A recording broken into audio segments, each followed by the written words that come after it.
Assalamualaikum warahmatullahi wabarakatuh. Ayat 47 surah Al-Baqarah.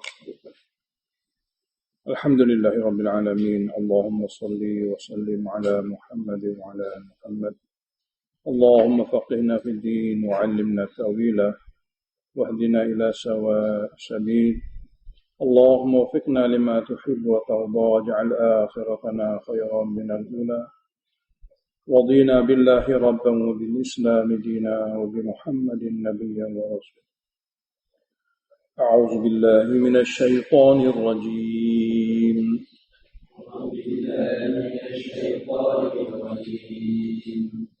بسم الله الرحمن الرحيم. يا بني إسرائيل اذكروا نعمتي التي أنعمت عليكم.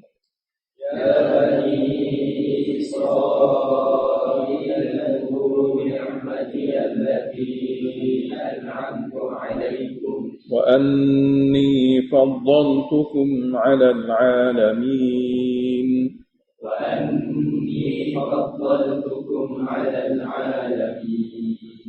واتقوا يوما لا تجزي نفس عن نفس شيئا ولا يقبل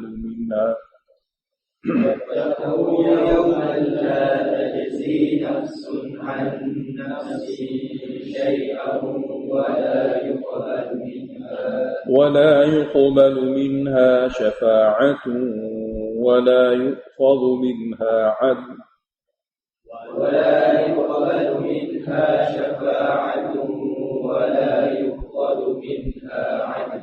ولا هم ينصرون.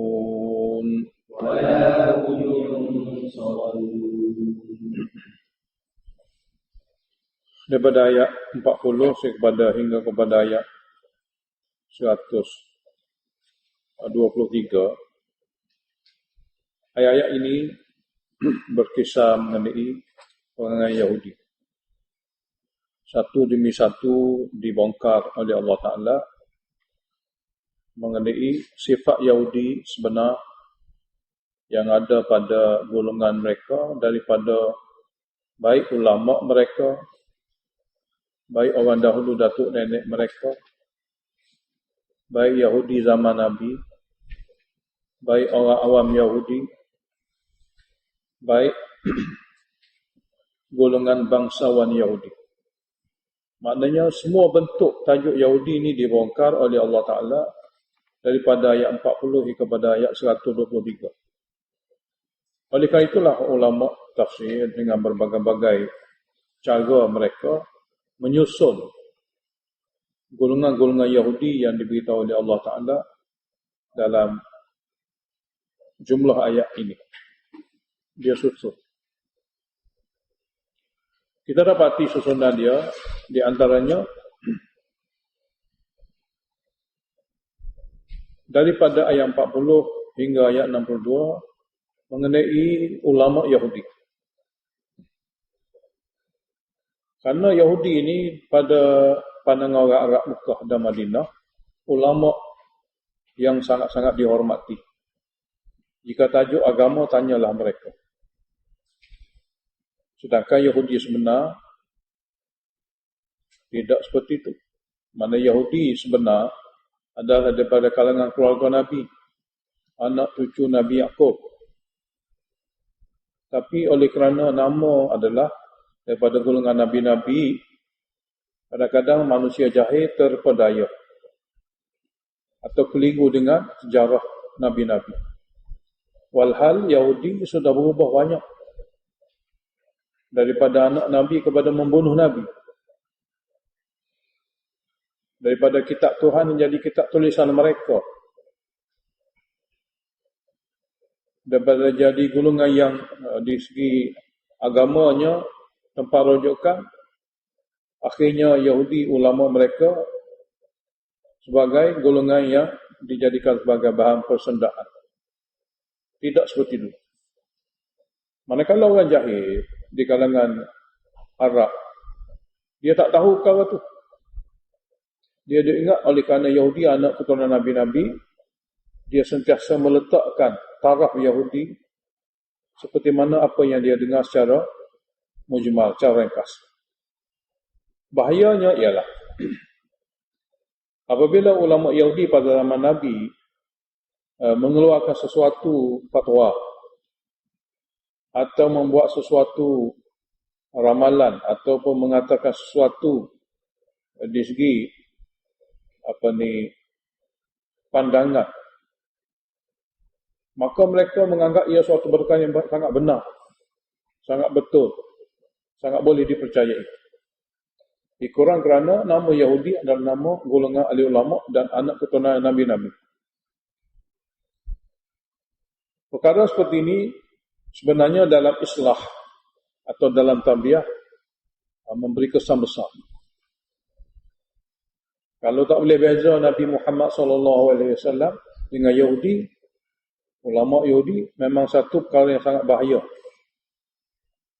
Mana pengikut Nabi tidak akan dapat islah dengan baik, tidak akan dapat tarbiyah daripada Nabi dengan baik. Seumpama sahabat Nabi kalau tak diberitahu tentang keturunan dan juga perangai Yahudi, dia akan ada dua tubuh yang berbeza.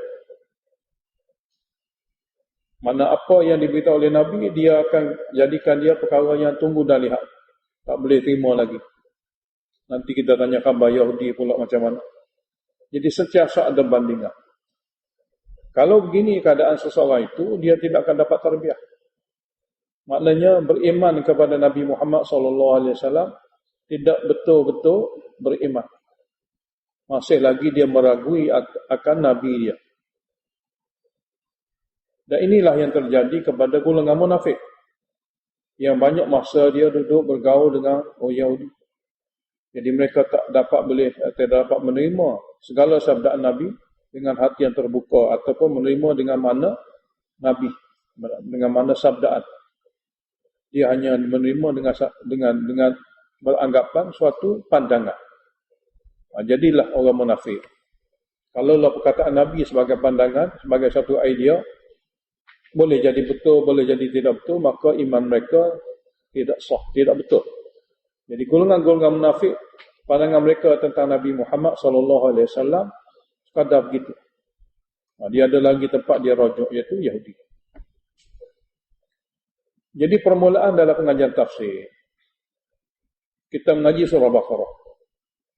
Dalam surah Baqarah, setelah kita tahu rekasan sifat-sifat yang baik, sifat-sifat yang buruk, sifat-sifat baik, sifat ahli syurga, dan sifat-sifat yang buruk, sifat-sifat ahli neraka, dan diberitahu sikit banyak mengenai sejarah Nabi Adam dan kedudukan Al-Quran. Terus Allah Ta'ala beritahu tentang golongan Yahudi.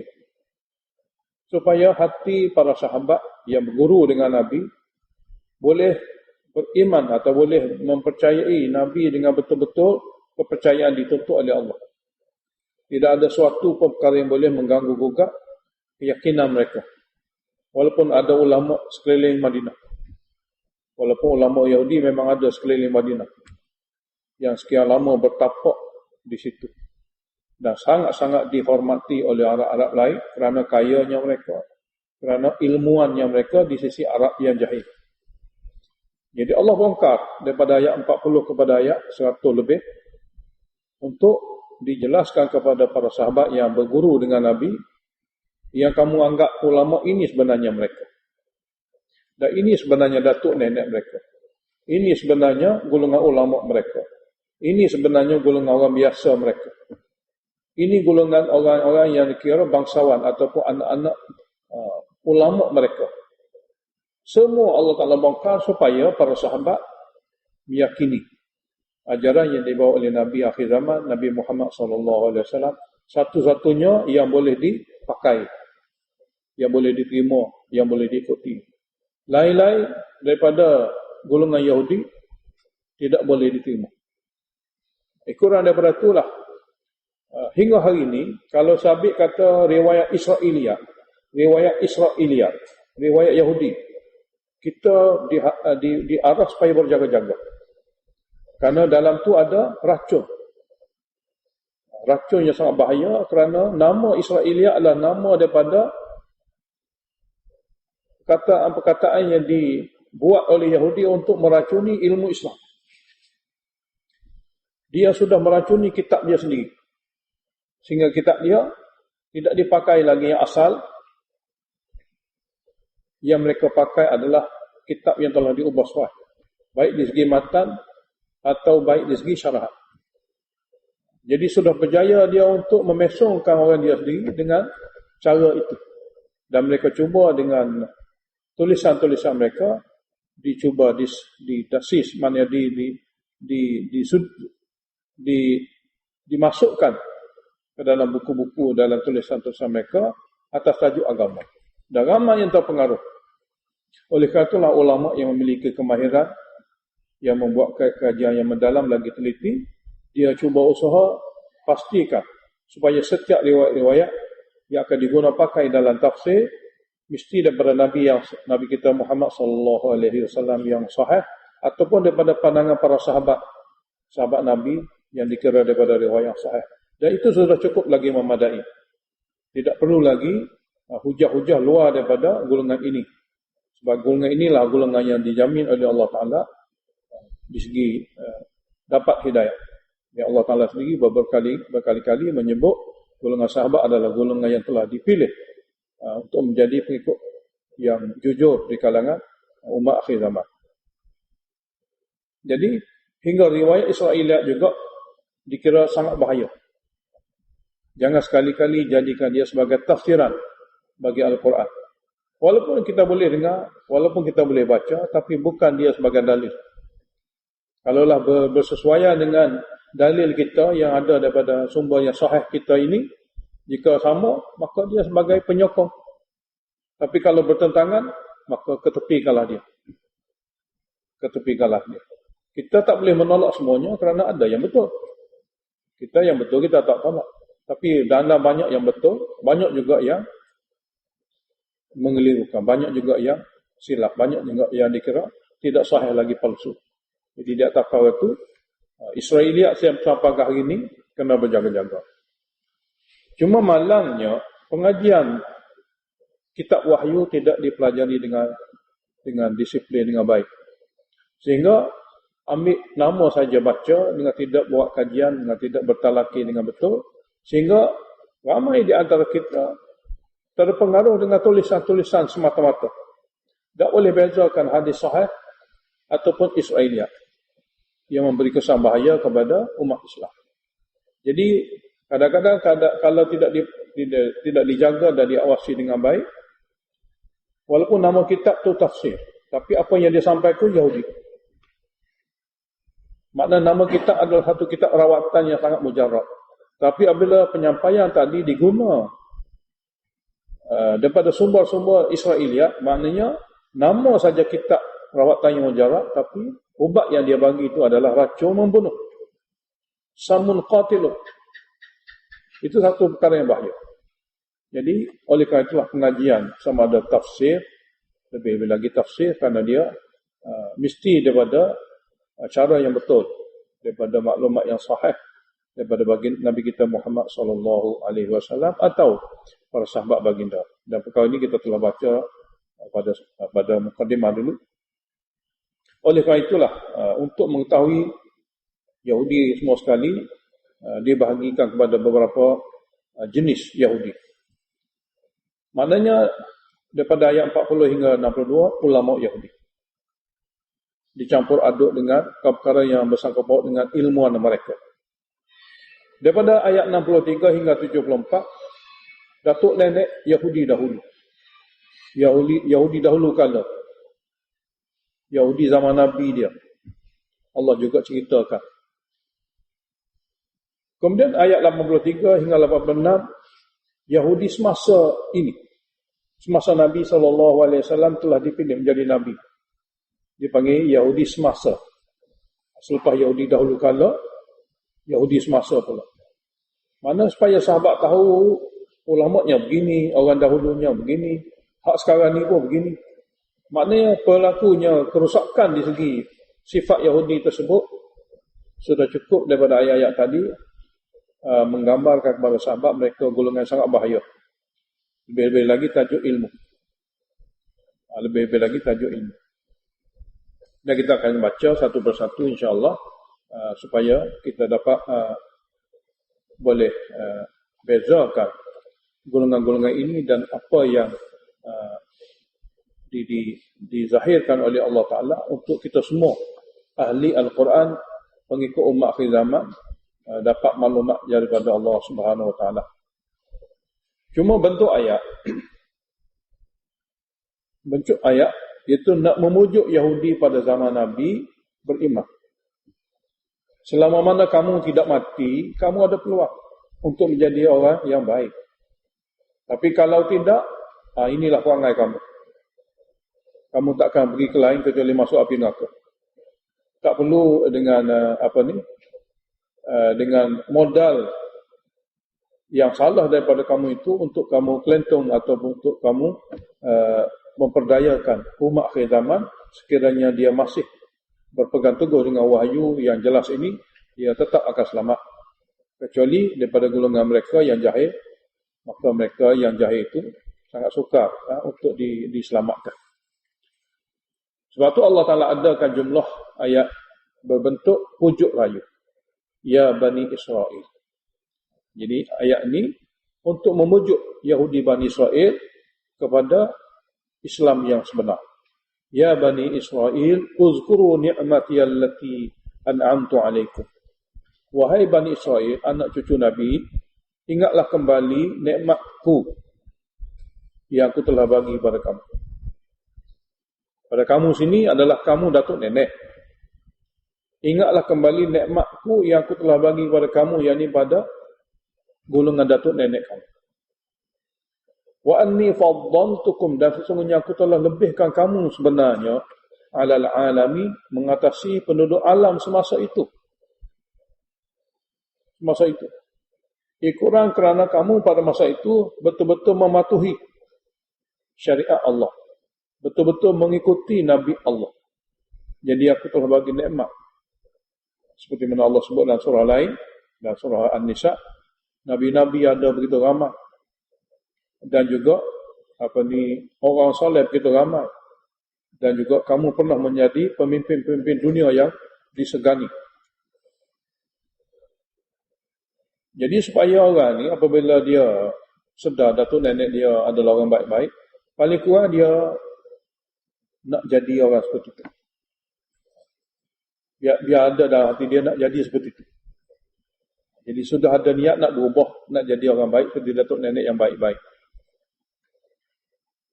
Kemudian Allah Ta'ala beritahu sebagai takhwif ukhrawi. Wattaqu yawman, kamu semua kena takut. Kamu malah takut sungguh-sungguh pada suatu hari kelak. Iaitu setelah mati. La tajzi nafsun an nafsin syai'an. Tidak boleh menolong mana-mana jiwa akan jiwa yang lain sedikit pun. Alam sana, alam tidak ada lagi tolong-menolong. Wala yuqbalu minha syafa'ah, dan tidak diterima daripada mana orang syafa'atun, sokongan, jaminan, syafaat. Tidak akan diterima. Dia tidak seperti dunia. Wala yu'khadhu minha adlun, dan tidak akan diambil daripadanya pengganti untuk ganti dia. Atau tak ambil daripadanya bayaran rishwah sebagai bayaran ganti diri. Dan walahum yunsarun, dan mereka tidak dapat bantuan daripada segenap arah. Daripada bentuk mana sekalipun tiada. Jadi sebelum tiba mati dan matinya akan berlakunya hari kiamat, jadi takut, kena takut supaya berlaku sedemikian. Kemudian baru Allah beritahu nikmat-nikmat yang Allah bagi pada umat dahulu, dan juga hukuman-hukuman yang Allah Ta'ala bagi kepada Yahudi dahulu dikurang kerana pelanggaran. Wa idnajainakum min ali fir'aun. Ini zaman Nabi Musa. Dan ketika kami selamatkan kamu, yakni datuk nenek kamu, daripada golongan Fir'aun. Al sini dengan mana golongan Fir'aun. Yakni Fir'aun sebagai bos dia. Lepas tu yang lain-lain itu adalah merupakan anak buah Fir'aun. Kerana mereka lah yang bekerja untuk Fir'aun. Yasumunakum su'al azab, yang menimpakan kamu azab yang sangat teruk. keluarga Fir'aun, maknanya kaki tangan Fir'aun telah mengazabkan kamu dengan azab yang teruk. Jadi huraian bagi yasumu azab yang teruk tu, yudabbihuna abna'akum, mereka membunuh anak-anak lelaki. Wa yastahyuna nisa'akum, dan mereka membiarkan hidup wanita-wanita. Sini disebut nisa' mana golongan wanita tua. Anak yang dibunuh adalah masa dia bayi. Mana kamu tak boleh tengok lagi remaja laki-laki. Yang kamu dapat tengok wanita-wanita yang tak dibunuh ni masa tua pun menjadi qali dan juga hamba saya. Mana bukanlah kata bunuh anak laki-laki itu bala besar. Membiarkan wanita menjadi qali dan hamba saya juga bala tidak kurang besar jugalah. Wanita ada tapi jadi qali kibti. Anak laki-laki tiada. Jadi bangsa yang tiada anak laki-laki, nak tengok remaja pun tidak ada, pupus. Dan adanya wanita-wanita pula, wanita yang telah dijadikan sebagai hamba abdi. Tidak keteruk, Allah menyelamatkan kamu. Dengan sebab kamu dapat ikut Nabi, iaitu Nabi Musa. Wa fi dhalikum, pada yang demikian pembunuhan, bala'un min rabbikum azim. Satu bala besar, bencana besar, malapetaka besar daripada Tuhan kamu. Dia dua terjemahan. Mana pembunuhan itu hingga tidak ada keturunan lelaki dan membiarkan wanita kamu dijadikan hamba abdi adalah merupakan suatu musibah yang besar, bencana yang besar daripada Tuhan kamu. Terjemahan yang kedua, menyelamatkan kamu daripada keadaan itu setelah kedatangan Nabi Musa adalah satu nikmat yang sangat besar. Balak dua terjemahan. Balak dengan bada bencana, balak dengan makna nikmat. Jadi kalau kita ambil kira Allah menyelamatkan kamu dalam musibah, daripada musibah itu nikmat yang besar. Dan apa yang dibuat oleh Firaun dan kaki tangan dia, kumpulan dia kepada kamu, satu bala yang besar. Dua-dua boleh diterjemahkan. Jadi balak di dua-dua terjemahan. Ujian besar, nikmat yang besar. Allah juga sebut, wa idh faraqna bikumul bahra. Ketika kami belah untuk kamu laut, kulzum. Semasa kamu semua dengan Nabi kamu, Nabi Musa, diarahkan oleh Allah Ta'ala bagi menyelamatkan diri daripada cengkaman Fir'aun dengan cara pergi ke suatu arah. Dan sampai di laut, dibelah.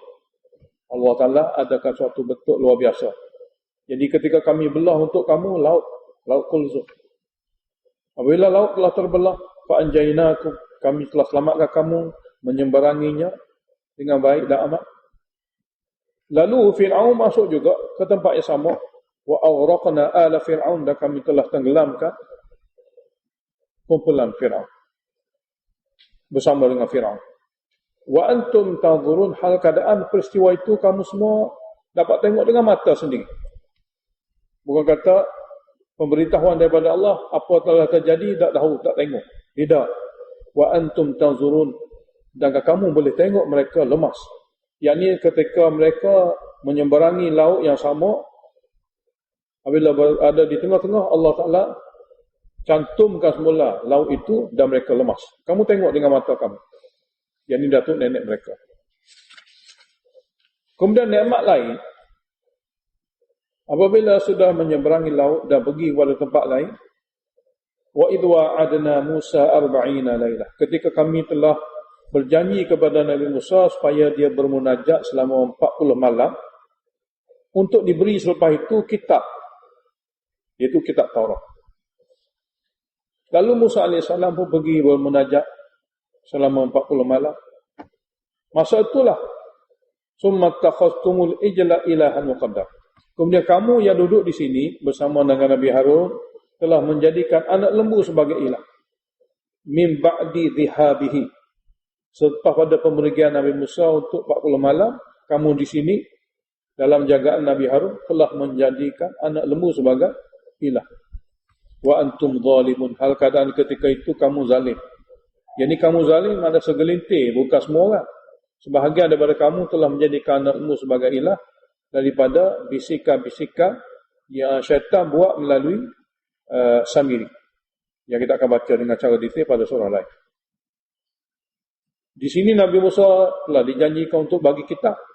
Kamu pula bersama dengan Nabi Harun di dalam jagaan dia, dipengaruhi oleh Samiri. Walaupun telah dinasihati oleh Nabi Harun, kamu telah puja anak lembu. Kemudian, afauna ankum. Kami maafkan kamu daripada membunuh semua sekali. Dia maaf di sini bukan maaf orang buat salah. Maaf di segi tidak menghukumkan kepada semua. Afauna ankum, kemudian kami maafkan kamu min ba'di dzalika, selepas daripada kejadian menjadikan anak lembu sebagai ilah dengan dihukum. Dengan dihukum. Yang tidak puja anak lembu memang tidak salah. Yang puja anak lembu telah dihukum.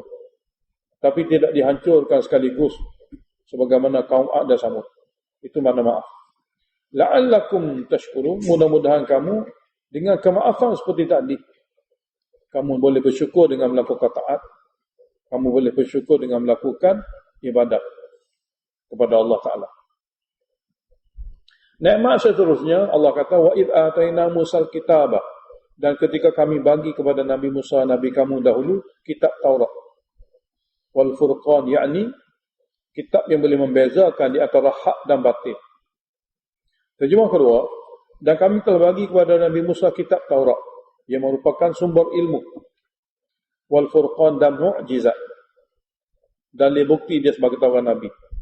Dua-dua tu la'allakum tahtadun, mudah-mudahan kamu terpimpin.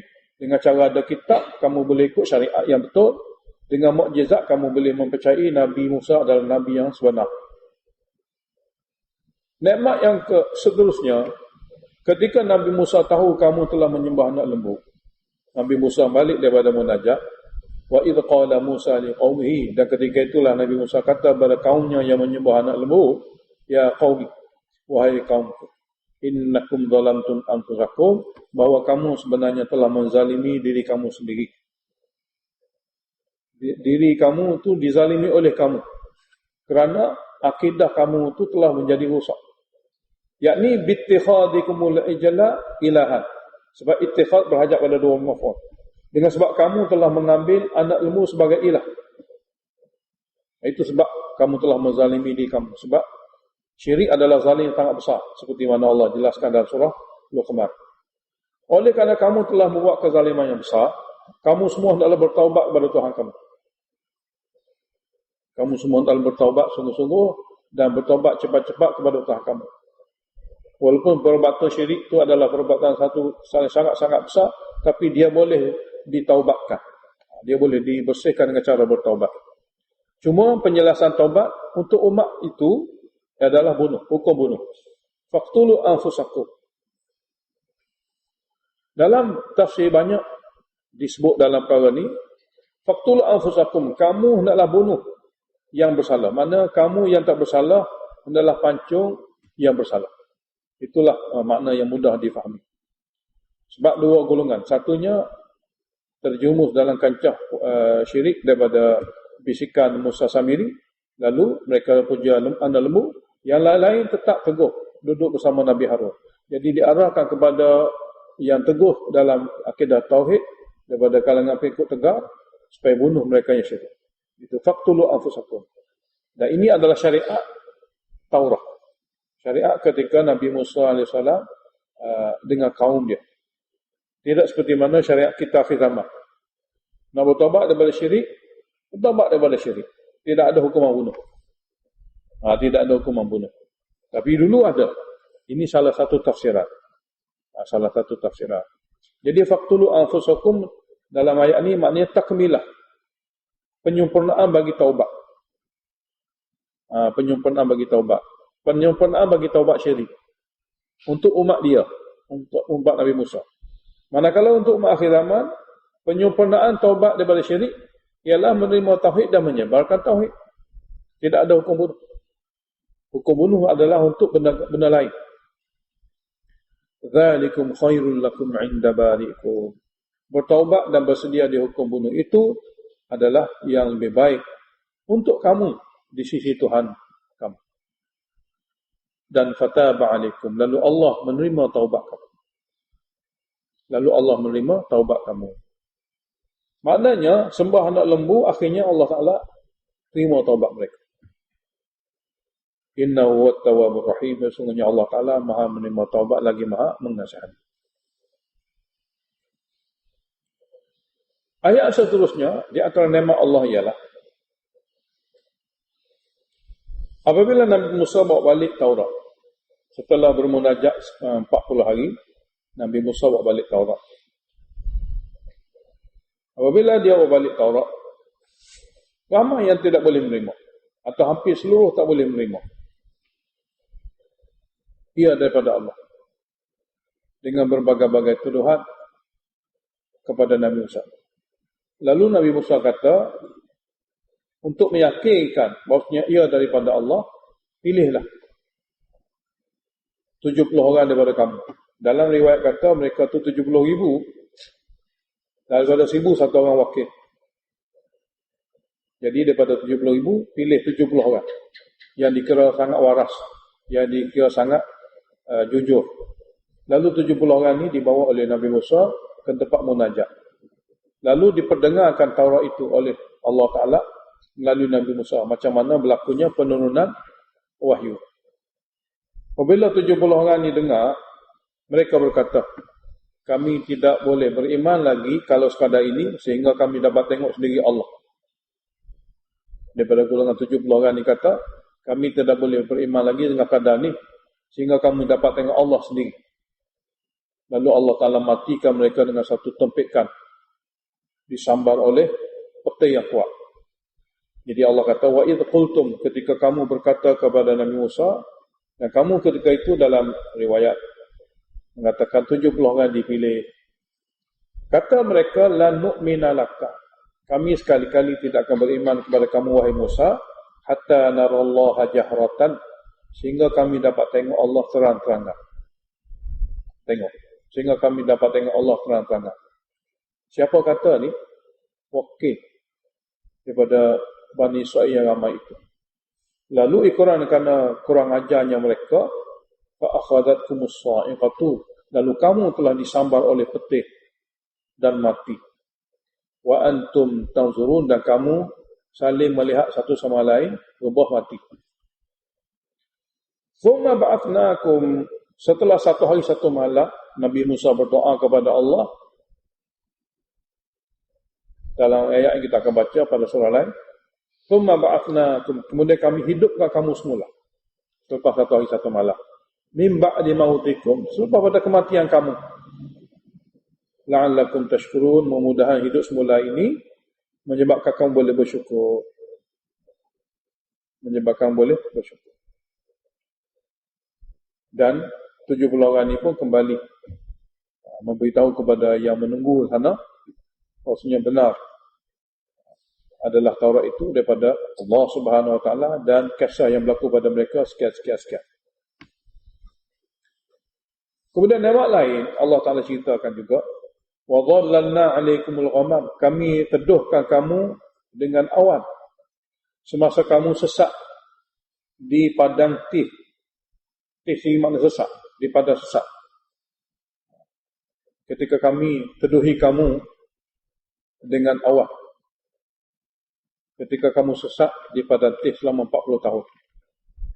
Wa anzalna 'alaikumul manna wassalwa, dan kami turunkan makanan kepada kamu di padang itu, manna sejenis manisan, wassalwa sejenis buruh,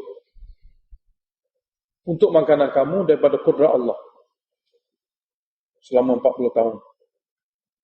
Kemudian kami kata, dan kami titahkan kepada kamu, kulu min thayyibat, makanlah kamu semua daripada sumber makanan yang baik, man dan salwa. Ma razaqnakum, rezeki yang kami bagi kepada kamu. Ini. Wa ma zalamuna, sebenarnya mereka tidak menzalimi kami, walakin kanu anfusahum yadhlimun, akan tapi mereka lah yang telah menzalimi diri mereka sendiri. Dan hukuman Allah Ta'ala seterusnya pada datuk nenek kamu dulu, wa idh qulna dukhulu hadhihi al-qaryah, ketika kami titahkan, masuklah kamu semua ke dalam daerah Baitul Maqdis, tempat asal kamu. Masuklah kamu semua ke daerah Baitul Maqdis, tempat asal kamu di Syam. Fakulu minha haitsu syi'tum ragadan, dan kamu boleh makanlah daripada daerah itu haitsu syi'tum, apa saja yang kamu ingin makan, ragadan, dengan penuh selera, dengan penuh selera, dengan tidak ada sekatan dan juga larangan. Cuma wadkhulul baba, masuklah kamu ke pintu gerbang Baitul Maqdis sujjadan, dengan keadaan tunduk.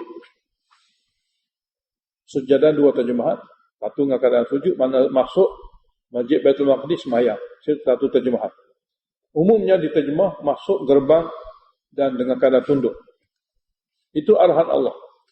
Wa qulu hittatun, masa-masa masuk itu dua perkara kamu kena buat. Badan kamu kena tunduk dan lidah kamu kena kata hittatun. Hittatun mana gugur dosa. Asalnya jumlah ini jumlah mubtada khabar. Hittatun adalah khabar. Mas'alatuna hittatun, permohonan kami wahai Allah gugur dosa. Jadi masuklah gerbang Baitul Maqdis dengan keadaan tunduk di segi perbuatan, di segi ucapannya hittatun, yakni mas'alatuna hittatun, permohonan kami wahai Allah supaya digugurkan dosa. Kalau dua-dua cara ini kamu dapat buat, nescaya yaghfir lakum khatayakum, kami akan mengampuni segala dosa kamu. Wa sanazidul muhsinin, dan kami akan tambah selain pada gugur dosa kepada golongan yang buat baik pahala-pahala mereka daripada amalan baik mereka. Tapi apa yang berlaku? Semasa masuk gerbang Baitul Maqdis, dia tukar. Fabaddala alladhina zalamu, telah menukar cara orang-orang Yahudi yang zalim itu qaulan, perkataan ghairal ladzi qila lahum, bukan perkataan yang diajar supaya mereka kata. Jadi perkataan tu macam mana? Wallahu a'lam. Cuma ada dalam tulisan ulama, Allah kata kepada mereka sebut hittatun, sebut khabar, maknanya mas'alatuna hittatun, permohonan kami wahai Allah gugurkanlah dosa. Jadi mereka tukar perkataan lain, perkataan yang tidak diajar. Cuma ulama tulis seumpama habbatun fi sya'rati, habbatun fi sya'rati, satu kalimah lain tak ada memberi makna apa-apa. Dalam tafsir sebut, Allah Ta'ala beritahu masuk dengan keadaan tunduk, rendah diri kepada Allah. Tapi mereka masuk dengan keadaan yazhafun, dengan punggung mereka. Masa masuk pintu gerbang itu, mereka masuk dengan punggung mereka. Jadi apa yang berlaku adalah percanggahan yang ketara apa yang dibawa oleh orang Yahudi tentang hukum dan arahan Allah. Ikuran kerana itulah fa'anzalna 'alal ladzina zalamu, lalu kami timpakan kata orang zalim itu rijzan, satu penyakit ta'un minas sama', daripada langit. Rijzan sini hukuman yang berupa ta'un, wabak. Wabak bima kanu yafsukun, dengan sebab kefasikan mereka itu, dengan sebab amalan fasik yang mereka lakukan. Jadi golongan ini mati begitu saja. Allah Ta'ala datangkan wabak, maka mati begitu saja. Ketika di padang teh juga, ketika mereka sesak itu juga, apabila ketiadaan air, mereka minta. Wa idistasqa Musa liqaumihi, ketika Nabi Musa memohon kepada Allah supaya bagi air kepada kaumnya, kerana padang teh tidak ada air. Memang tidak ada sumber air. Jadi apabila Nabi Musa memohon untuk umatnya yang telah dihukum sesak di padang teh selama 40 tahun itu, faqulna, kami kabulkan doanya, kami titahkan kepadanya, wahai Musa, idrib, pukullah saja, bi'asaka, dengan tongkat kamu, al-hajara, kayu, batu. Mana-mana batu. Pukullah saja dengan tongkat kamu, batu. Sini muqaddarah, jumlah. Fadaraba, fanfalaqa. Lalu fadaraba, lalu Nabi Musa pun pukullah pada batu, fanfajarat minhu, lalu terpancarlah daripada batu yang dipukul itu, ithnata asyara ta'aina, 12 mata air. Bersesuaian dengan Bani Israel ketika itu ada 12 kaum, 12 kabilah. Qad alima, sesungguhnya dapat mengetahui dengan jelas Kullu unasi, setiap kumpulan daripada 12 itu, masyarabahum, tempat minum masing-masing. Lalu ketika itulah sini jumlah muqaddarah lagi, qulna lahum, kami titahkan kepada mereka ketika itu. Maknanya untuk mereka Allah Ta'ala adakan gambaran kudrat yang sangat hebat. Di segi makanannya, di segi minumannya. Jadi qulna lahum, kami titahkan kepada mereka melalui Nabi Musa, kulu wahai Bani Israel, kamu boleh makanlah, washrabu, dan kamu boleh minum, min rizqillah, daripada rezeki Allah luar biasa. Bukan biasa ni, luar biasa. Semua ini mereka perolehi dalam padang. Rumah tidak ada, tapi Allah adakan dengan teduhan awal. Makanan tidak ada, manna salwa. Minuman tidak ada daripada batu. Cuma wala ta'thaw fil ardi mufsidin. Janganlah pula kamu bertebaran di muka bumi ini hal kadang buat kerosakan dengan melanggari hukum. Dengan melanggar hukum. Cukuplah dengan apa yang berlaku sebelum ini, pelanggaran kamu dihukum oleh Allah Ta'ala di padang tih.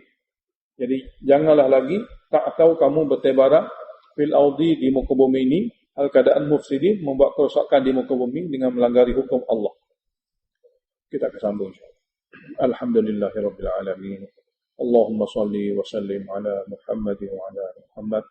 اللهم وفقنا لما تحب وترضى واجعل آخرتنا خيرا من الأولى رضينا بالله ربا وبالإسلام دينا وبمحمد نبيا ورسولا اللهم انفعنا بما علمتنا وعلمنا ما ينفعنا وزدنا علما الحمد لله على كل حال ونعوذ بالله من حال أهل النار اللهم اشرح صدورنا للإسلام اللهم حبب إلينا الإيمان وزينه في قلوبنا وكره إلينا الكفر والفسوق والعصيان اللهم اجعلنا من الراشدين وصلى الله